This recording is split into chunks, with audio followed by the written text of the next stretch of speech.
Welcome everyone, I'm Russell Alexander. I've been the lawyer at the team here with Russell Alexander Collaborative Family Lawyers for over 20 years. We help families going through separation and divorce. Today's topic, Supreme Court of Canada declines to set separate time limit for voiding a simple marriage contract. In an Ontario Court of Appeal ruling we covered last year called Kyle, the court considered whether a former spouse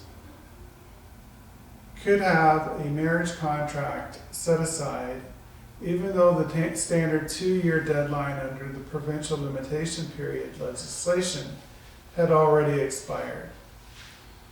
To make its decision, the court had to consider the interplay between the scope of the deadline set out in both the Family Law Act and the provincial limitation periods legislation, and how different types of spousal claims fall under each.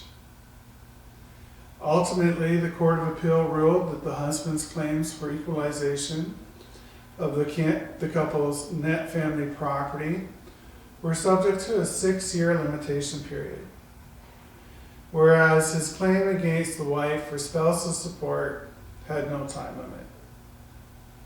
Now the Supreme Court of Canada has effectively confirmed those rulings and those findings by declining to allow the wife's appeal to go forward. As background in the Kyle case, the question about the limitation period arose from the husband's challenge to the validity of the pre-nup he had signed with his wife, which was based on an internet precedent, kitchen table agreement.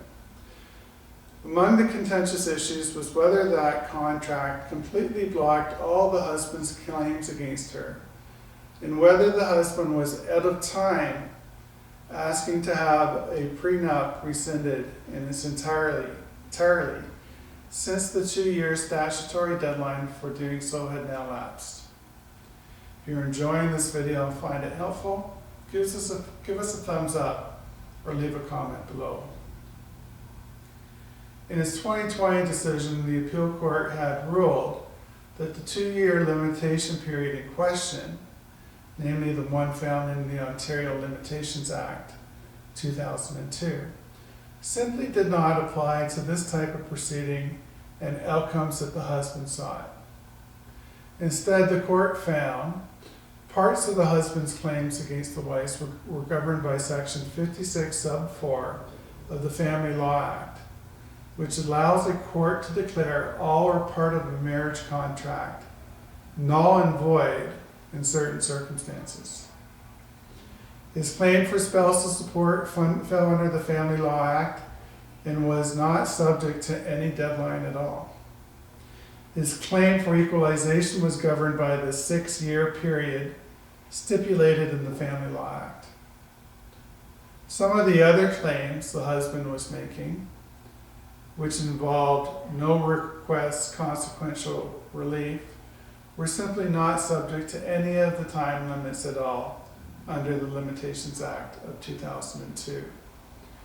The Court of Appeal noted that the combined operation of the Family Law Act deadlines, together with the Limitations Act of 2002, which expressly recognizes time limits in other legislation, usually results in family law-related proceedings having more generous limitation periods than the standard 2-year period. This, the court said, is in recognition of the unique situation spouses and families of a breakup of a marriage. Ultimately, in its ruling, the Court of Appeal had held that none of the husband's asserted claims were statute barred, which meant, for example, that he was still free to pursue his equalization claim against the wife. Now, with the most important recent ruling in this case, issued in March of 2021, the Supreme Court of Canada implicitly agreed by declining to allow the wife's appeal of that unfavorable outcome. This meant that the Ontario Court of Appeal decision and the embedded statement of principles was allowed to stand. To learn more about this case, you can read the full article in the link in the description below. Please leave your thoughts and comments in the comment box below. If you liked this video and found it helpful, please give it a thumbs up to let us know. You can subscribe to our channel and hit the bell icon to get notification every time we upload a new video.